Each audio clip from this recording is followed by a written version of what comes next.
Unpuzzled Parents Connect and the Marshall University Autism Training Center came together to train first responders in Marietta today.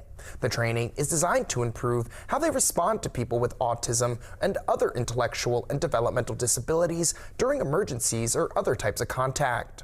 The training shared that many first responders will encounter someone with autism during their careers, which organizers said underscores the need for preparation. The focus on impact. So within our impact program, we thought that it would be an amazing opportunity to be able to train officers and first responders. And we wanted to partner with Marshall University as they are the leaders in training for West Virginia. You know, officers have certain protocols that they have to go through, and I know that that's part of their process and what they do, but adding in, could it be autism, is another layer that I hope they take away, because asking that question will allow them to adjust the way that they interact with that individual and will adjust the way they communicate with that individual to help de-escalate a situation.